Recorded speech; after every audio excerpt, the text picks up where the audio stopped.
लोगों ने, क्या प्रतिक्रिया है आपके इस पर?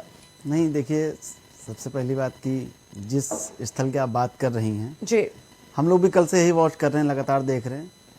और ये भी देख रहे हैं कि जब हमारे स्मारक बने थे 2007 से 12 की सरकार में, जो कि बहुजन समाज पार्टी की सरकार में आदरणीय सुश्री बहन कुमारी मायावती जी ने बनवाए थे, और तब मैं जब न्यूज़ देखता था तब उसमें पत्थर की मूर्तियाँ, फिजूल खर्च और तमाम इस तरह के जो नैरेटिव थे वो हर तरफ से चल रहे थे। और ख़ासकर जो आज की गोदी मीडिया जो है वो उस समय भी थी, लेकिन उस समय कांग्रेस की सरकार थी देश में। कांग्रेस की सरकार रहते हुए भी जो मीडिया है उसने वही जो काम किया जो पूंजीवादी ताकतें और जो सामंतवादी ताकतें जो चाहती थी।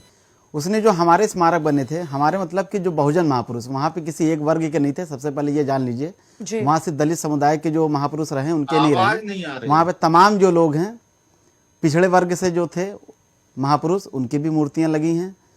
लेकिन कल से मैं देख रहा हूँ किसी एक भी मीडिया पैनल में इस बात का जिक्र नहीं हुआ कि ये फिजूल खर्च है, ये पत्थर हैं, ये मूर्तियां बेकार हैं, इन मूर्तियों की ज़रूरत नहीं है प्रदेश में। किसी एक भी, मतलब किसी एक चैनल ने या किसी एक भी पत्रकार ने इस बात पे बहस नहीं करी, बल्कि उसको राष्ट्र की जो संपत्ति वो बताने के लिए बड़े बड़े पैनलिस्ट बैठे हुए हैं, बड़े बड़े मीडिया एंकर बैठे हुए हैं और उसको राष्ट्र की संपत्ति बता रहे हैं। तो ये दोगला चरित्र दलित समाज, पिछड़ा समाज देख रहा है कि किस तरह जब हमारे महापुरुष, जो हमारे भगवान हैं, वास्तविक भगवान, जब उनकी मूर्तियां लग रही थी तो किस तरह इन मनुवादियों ने नहीं, मतलब मीडिया नहीं दिखाई, दुख इस बात का है ज्यादा, या फिर ये बीजेपी ने राष्ट्र प्रेरणा स्थल बना दिया और भेदभाव किया, उसका दर्द है? नहीं, बीजेपी ने बनाया, हमें इस बात का दर्द नहीं है। बीजेपी ने बनाया, इस बात का दर्द नहीं है, क्योंकि वो उनकी विचारधारा है, उस विचारधारा पे वो काम कर रहे हैं। जो सरकार होती है अपनी विचारधारा पे काम करती है और अपनी विचारधारा से जुड़े हुए जो महापुरुष होते हैं उनका नाम आगे बढ़ाती है, इसमें कोई दिक्कत नहीं है। बहुजन समाज पार्टी इस स्मारक या इस विचारधारा के खिलाफ नहीं है, समझिए। हमें दिक्कत उस बात से है कि जब हमारा जो अम्बेडकर पार्क है, जो आज उत्तर प्रदेश में ताजमहल के बाद सबसे ज्यादा राजस्व उत्तर प्रदेश सरकार को देता है, उस अम्बेडकर पार्क के बारे में चाहे वो देश का मीडिया रहा हो, चाहे देश के उस समय के पक्ष के हो या विपक्ष के जो नेता हों, वो सभी गलत भाषा का उपयोग कर रहे थे। जैसे श्री राहुल गांधी जी उस समय ये भी पत्थरों को बहुत टारगेट कर रहे थे।